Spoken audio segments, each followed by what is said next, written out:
Good evening, everybody, and welcome to WildEarth Safari. On a very special occasion tonight, we're here at Chela Pan. Chela meaning frog in Shangaan, and behind me is a wonderful chorus of many different types of frogs. And I really wish I knew what they were, most of them, because for me it just all kind of merges into one beautiful cacophony of sound. I've been looking around the edges of the pan for some of the frogs. So far I found a tree frog, a great tree frog, and I didn't want to keep it because it seems to have met with a predator at some point in its life, possibly a terrapin if I had to guess. It was missing part of one of its back legs, and it had grown like a really sort of round ball at the end of its stump. I didn't really want to bother it. We can't deal with physically challenged frogs at the moment.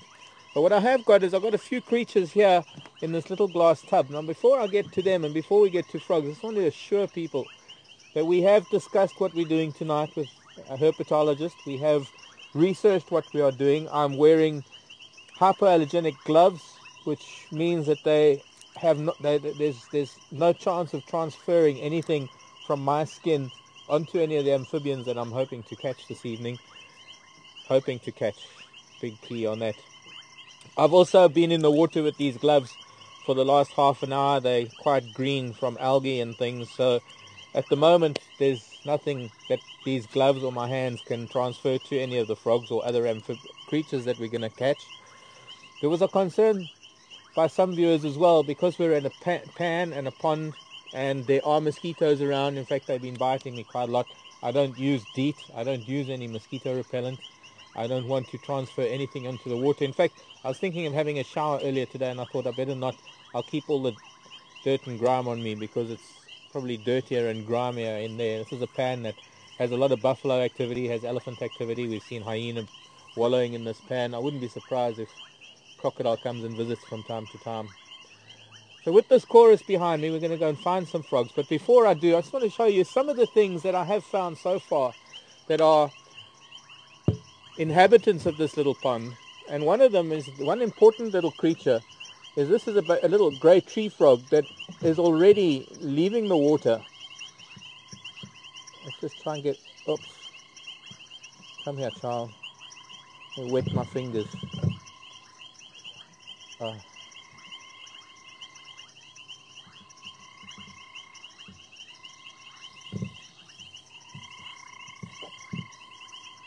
Well, I'm going to try and get it out. But this is a great tree frog that is at the moment leaving the water on account of it growing its legs. Its legs are already fully formed. I don't know if you can get that, Seb. Peering out of the corner here. Let's just, no, it doesn't want to.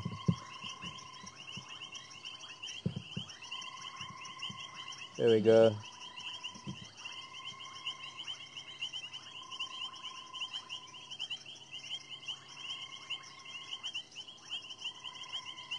Now before I carry on, I'm actually going to go and release this little child before we carry on with what else is in here. So I'm just going to put it here in the grasses.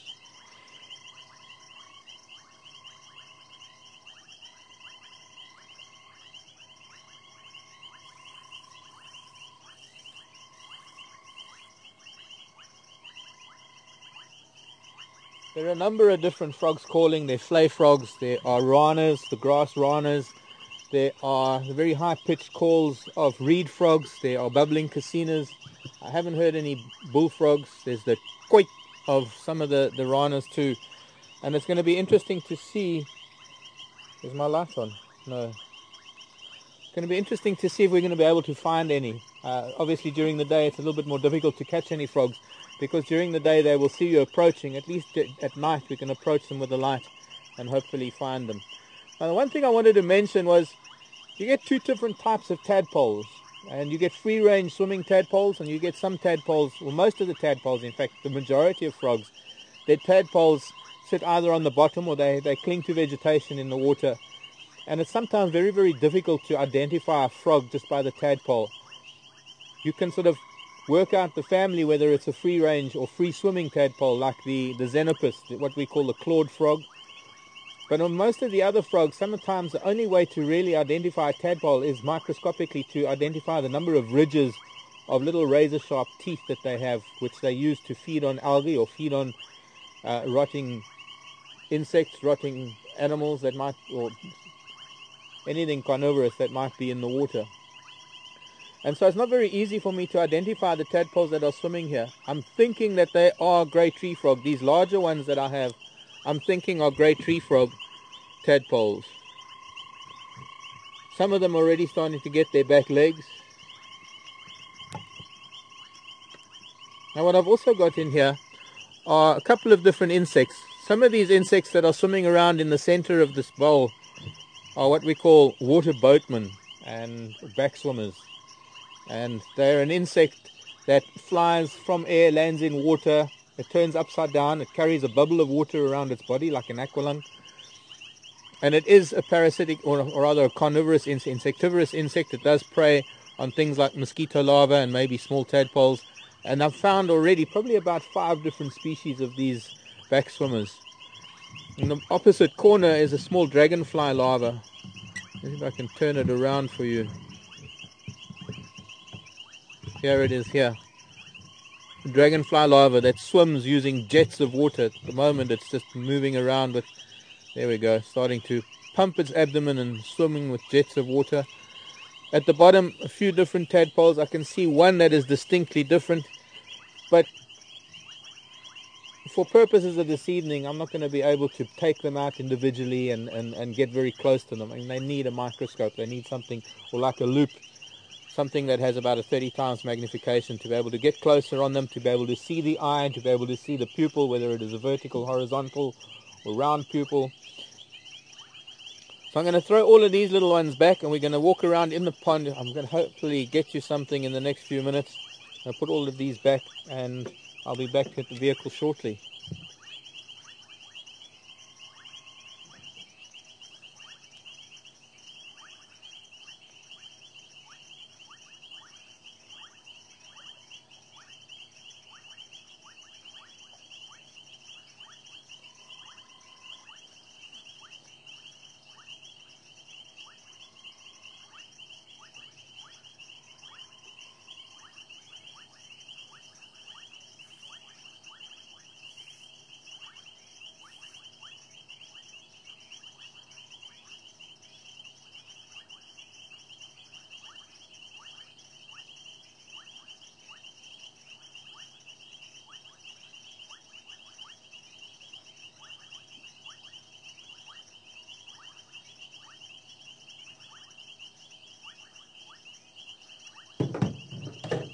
Quite strange. This is the same frog that I caught earlier, and I let it go, and it was in a different part of the pond.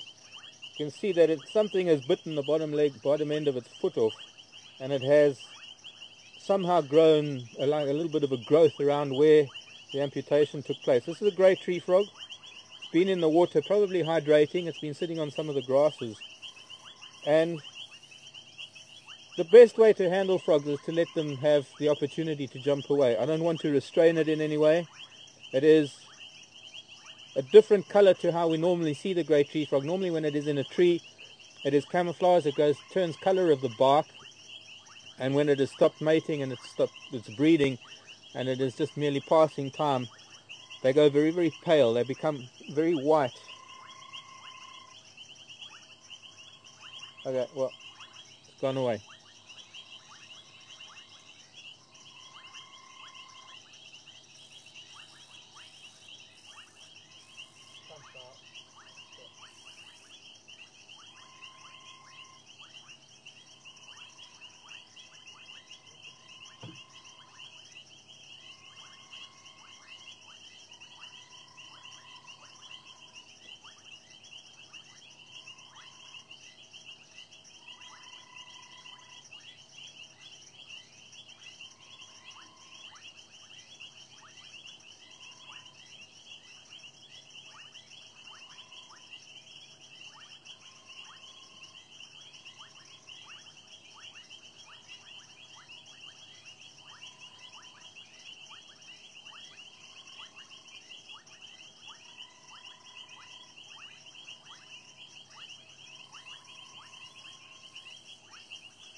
I have to remember there's a garden orb spider there. I don't want to break her web. Now this is a very, very interesting frog. It's responsible for this very, very high-pitched peep that we can hear. And this is, I don't know how we're going to get it. Let's see if I can get it onto the side. There's the underneath. And what we can see, very typical of this frog, and this type of frog, this is known as Hyperoleus, the painted reed frog. And before I show you the beautiful colors of it, one thing that is characteristic of the painted reed frog are these very pink or reddish underneath its feet and its legs. And you actually get very many different color forms of the painted reed frog. And, well, to me, one of the most beautiful little frogs. This is an adult, it's as big as they get. And I'm going to try and show you. I don't want to handle it because it will jump. Can you see inside here, Seb? Press it a little bit more to your right. A bit more, yeah. And less light on it, please.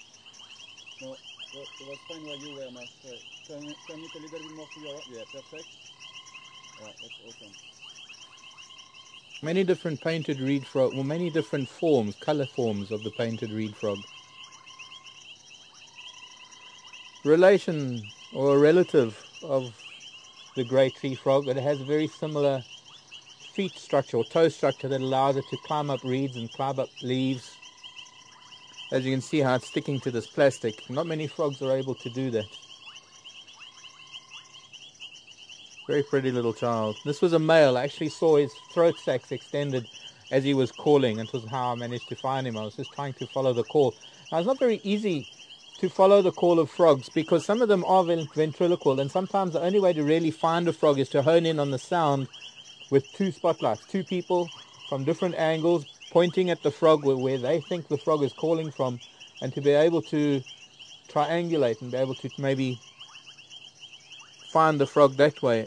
It's not always easy. When you've got a symphony like we have now around Pan, I'm talking loud because to me it is quite a noise. But when you've got this cacophony of sound that we have, it's hard to say to a person, well, do you hear that one? Let's aim for that one, because there's so many different ones. I'd like to try that one that's going. I can't remember what frog that is. Have we seen this painted reed frog? Yes. Good.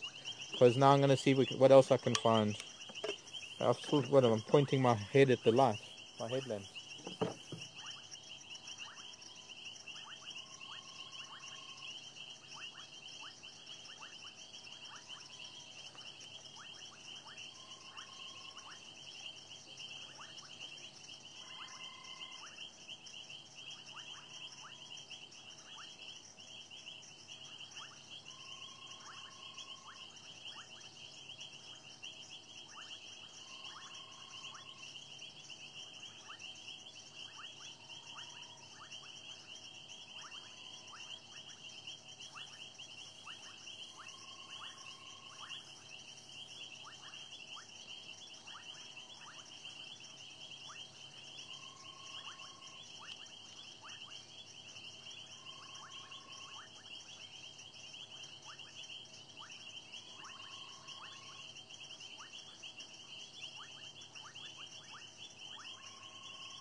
Yeah, this one's a little bit feisty.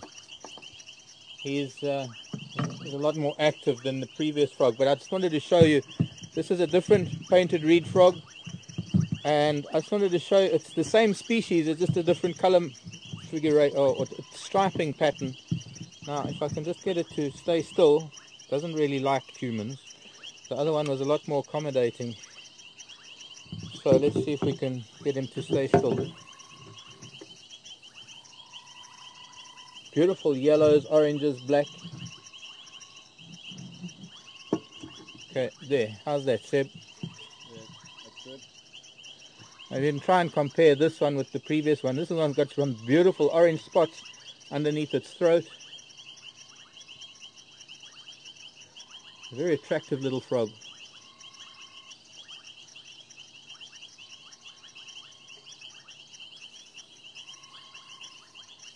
Now, not all frogs are aquatic. In fact, we've got a lot of frogs that we're not going to find anywhere near the water, because a lot of the frogs, not a lot, but there are a number of frogs, pixies, the rain frog, which is quite a unique little frog, toads. Of course, all the toads will only come to the water to breed and lay their eggs. They won't live around the water. They will live out in the bushveld. In fact, some of the driest areas, you'll find things like the rain frog that bury under the ground for probably 9-10 months of the year, and they'll only come out in these rainy periods when there's temporary water pools for them to breed in. So this little child, we're going to let him go again, and I'm going to see if I can find one of these. Oh, he's on me now, on my glasses.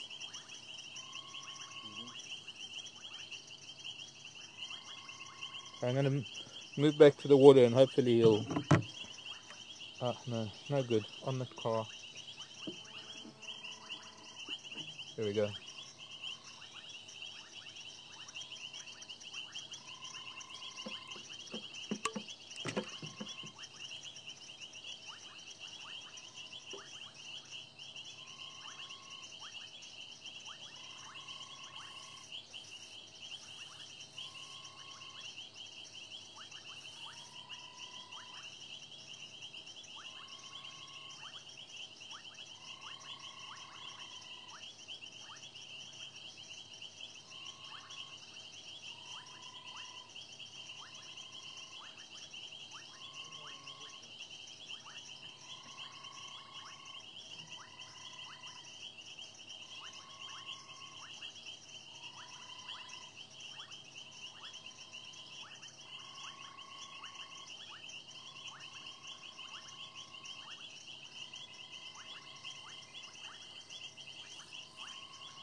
Getting quite deep and very slippery in there with a lot of thorn branches on the ground, so I'm very unsteady on my feet. Very interesting little child, this one.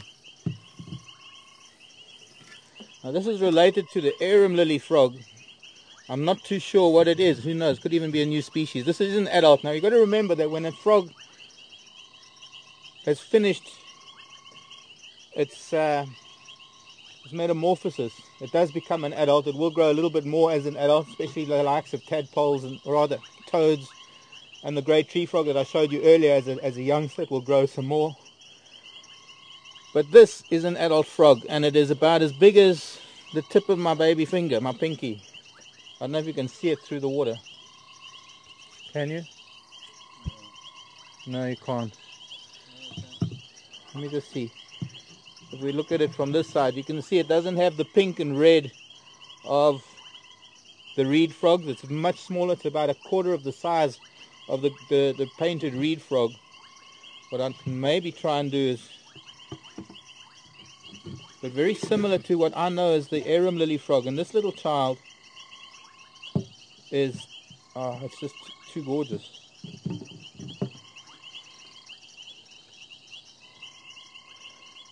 Huge eyes. There we go. Come onto my finger, please.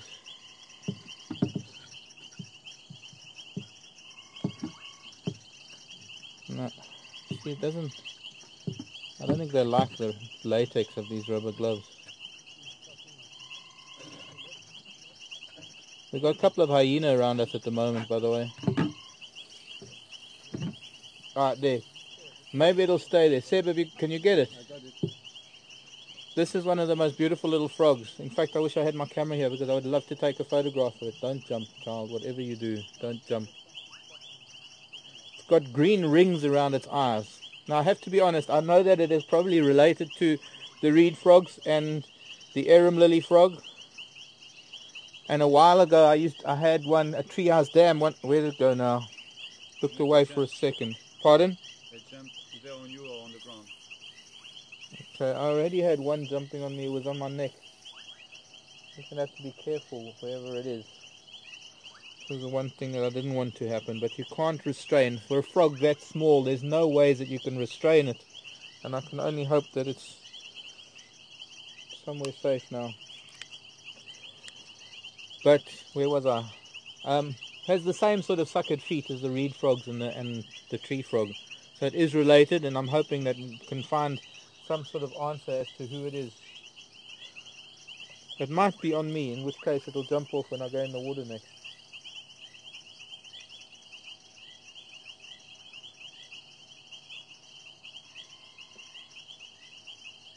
Not seeing any movement in the grasses here, so I'm sure it must be somewhere on my shoulder.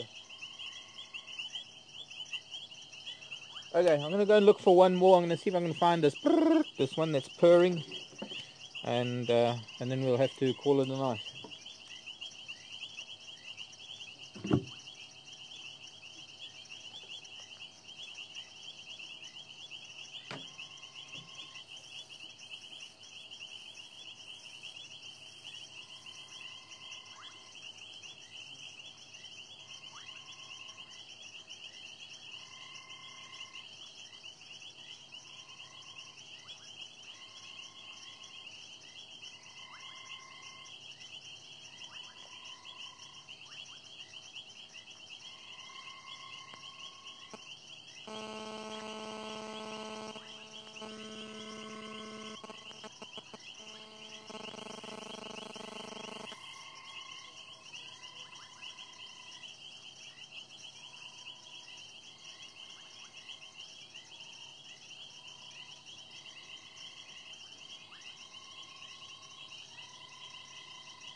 Right, I managed to find it and managed to see it. This is a frog that's calling from the edge of the water, and that's why when I first went looking it was underneath some trees.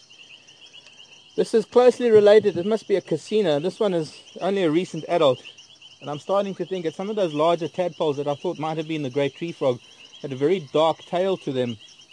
I'm thinking that perhaps they might have been the young of this. Now this is what we would call the rubber frog or the running frog.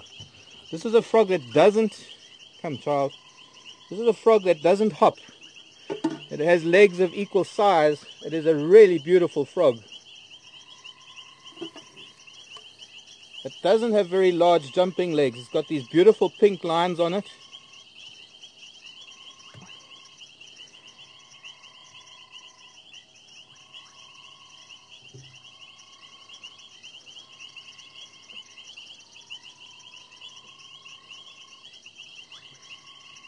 And this frog walks more than runs anyway, so it's what we would call, oh, it does hop from time to time, but its general gait is a walking gait. But very appropriately named a running frog or the rubber frog because it is very rubbery in appearance. And I think this is the culprit who's doing the very high-pitched purring sound.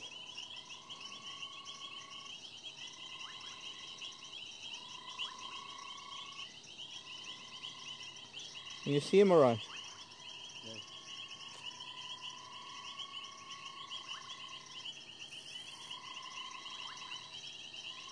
Now these markings on all of these frogs are actually unique, like a zebra stripe or a fingerprint. And although all of them have the characteristic markings that would be particular to that species of frog, there is a subtle difference to all of those markings that will be unique to each individual.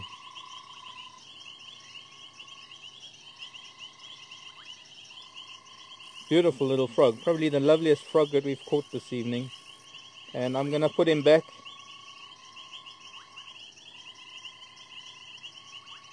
We're never going to get a frog to call while we're handling it or while it's being viewed, because they will only call when they're in secret or when they're concealed. And all frogs have this beautiful big throat pouch that expands with air, and they use that for calling. Some of them a single pouch, some of them two pouches that come out on the side. I'm just going to go and put this one back again.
Well, the one frog that I would imagine that we could have caught and we could have found in great numbers was one of the grass frogs. The genus of that is Rana, very similar to the Italian name for a frog, which is Rana.